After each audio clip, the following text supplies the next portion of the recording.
Jom kita terus selami topik kupasan kita hari ini. Kita akan merungkai satu kisah yang agak kelakar, penuh misteri dan mengejutkan di sebalik salah satu makanan yang paling terkenal di dunia.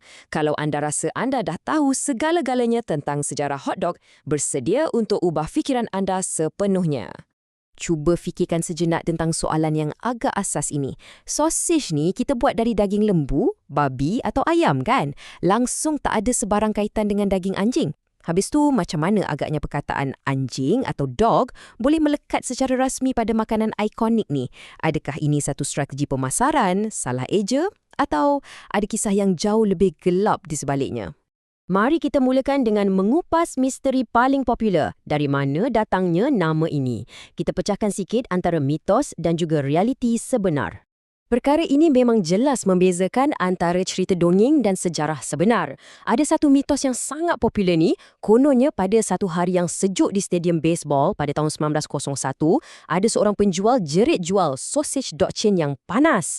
Lepas tu, seorang kartunis bernama Ted Dorgan lukis kartun anjing sausage menyala. Tapi sebab dia tak reti nak eja dog chain, dia main belasah je tulis hot dog. Memang comel ceritanya, tapi pakar sejarah dah selongkar segala arkib dan mendapati kartun tu tak pernah wujud pun. Realitinya, istilah ni sebenarnya dicipta lebih awal, iaitu pada era 1890-an oleh sekumpulan pelajar kolej yang lapar dan sarkastik di Universiti Yale. Buktinya ada pada rekod bertulis paling awal ni. Ceritanya macam ni, waktu malam, pelajar Yale ni suka beli sosis murah dari gerai luar asrama yang dipanggil dog wagons atau kereta anjing.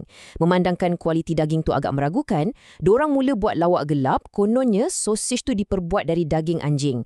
Jadi hot dog ni asalnya cuma satu sindiran sarkastik. Kalau anda tengok petikan sah dari majalah The Yale Record pada tahun 1895 ni, jelas terbukti lawak gelap inilah punca sebenar terhasilnya nama tersebut. Beralih kepada asal-usulnya, mari kita jejak pula dari mana sebenarnya daging ini bermula sebelum ia sampai ke tangan budak kolej di Amerika. Evolusi dari masa ke masa ni memang luar biasa. Ia adalah salah satu makanan terproses paling tua di dunia. Malah ada disebut dalam karya epik purba Yunani, Odyssey oleh Homer pada abad ke-9 sebelum Masihi. Tradisi ni makin berkembang di Eropah, di mana bandar Frankfurt di Jerman dengan bangganya mendakwa mereka yang cipta Frankfurter pada tahun 1487. Melompat jauh ke tahun 1871, seorang pembuat roti Jerman bernama Charles Feldman buka gerai di Coney Island dan letak sausage tu di dalam roti susu. Menjelang 1893, sausage ni terus meletup dan jadi makanan jalanan yang sangat ikonik, terutamanya di tapak pameran dan stadium baseball.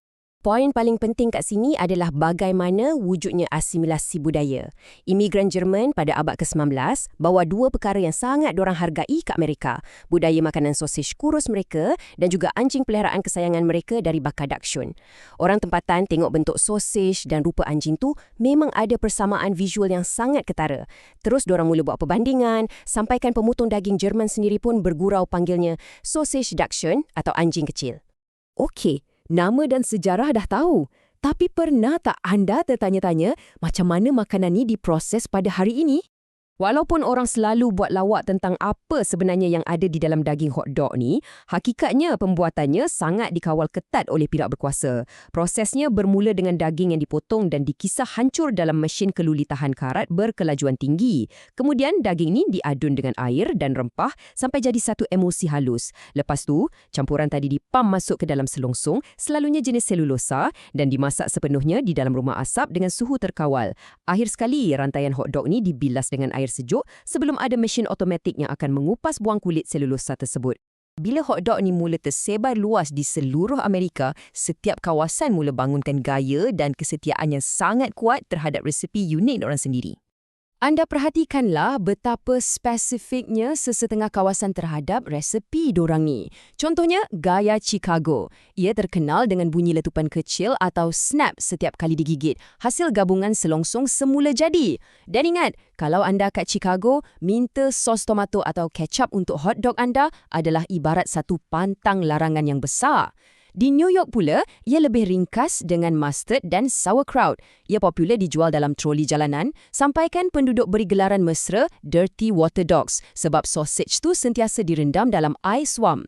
Setengah kawasan ni memang berani bereksperimen dengan idea yang agak gila. Di Los Angeles, ada sos cili sangat pekat yang dipanggil lumpur California dan hotdog jalanan mereka dibalut dengan bacon. Di New Jersey, mereka ada Reapers, di mana sausage tu digoreng celup minyak panas sampai kulitnya meletup dan terkonyak. Tapi yang paling epik bagi saya, kat West Virginia, kalau anda pesan chili dog kat sana, anda mungkin dapat roti yang cuma ada sos cili di tengahnya. Ya, dihidangkan tanpa sebarang sausage hotdog. Macam mana tu? Akhirnya, hotdog ni mula berkembang dari sekadar snack jalanan biasa dan menjadi satu simbol budaya Amerika yang tak dapat dinafikan lagi di peringkat global. Kalau anda nak tahu betapa hebatnya pesona makanan ni, jom kembali ke Rumah Putih pada tahun 1939.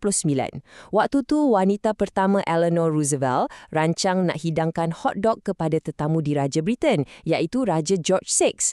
Ramai yang panik dan risau reputasi negara akan hancur sebab hidang makanan jalanan macam tu kepada seorang raja. Tapi apa yang terjadi sangat mengejutkan. Raja George VI bukan sahaja suka gila dengan hotdog tu, malah baginda siap minta untuk makan buat kali kedua. Ia bahkan dah mencetuskan satu acara sukan kompetitif. Nombor ini, 53.5, mewakili satu detik bersejarah. Pada tahun 2004, di pertandingan makan hotdog Nathan's, seorang peserta dari Jepun bernama Takeru Kobayashi berjaya memecahkan rekod dunia dengan melantak 53.5 hotdog, lengkap dengan rotinya sekali, dalam masa cuma 12 minit. Kalau angka tadi tak cukup mengejutkan anda, cuba hadam jumlah ni pula. Hanya dalam satu hujung minggu, iaitu sambutan perayaan Hari Kemerdekaan Amerika pada 4 Julai, warga Amerika dianggarkan mengambil sebanyak 150 juta batang hotdog. Bulan Julai itu sendiri dah diisytiharkan secara rasmi sebagai Bulan Hotdog Kebangsaan. Dan hasil dari jualan perayaan tu menyumbang kepada angka tahunan yang sangat mengagumkan, lebih kurang 20 bilion hotdog dimakan pada setiap tahun oleh warga Amerika Syarikat. Dari stadium baseball hinggalah ke jalanan, makanan ini secara literalnya dah jadi satu industri gergasi yang bernilai berbilion dolar. Ini membawa kita ke satu persoalan yang cukup menarik. Adakah hotdog ni sebenarnya cuma sausage tradisi Jerman berusia ratusan tahun yang dijenamakan semula, atau ia adalah simbol mutlak macam mana Amerika mengambil sesuatu budaya asing dan membentuknya menjadi ikon baharu? Lain kali anda menggigit sebatang hotdog di acara sukan, cuba fikirkan macam mana sausage biasa dari Eropah ni boleh jadi fenomena global yang luar biasa hanya disebabkan lawak gelak sekumpulan budak universiti yang lapar. Terima kasih kerana menyertai sesi kupasan kita kali ini dan pastikan anda terus kekal dengan sifat ingin tahu.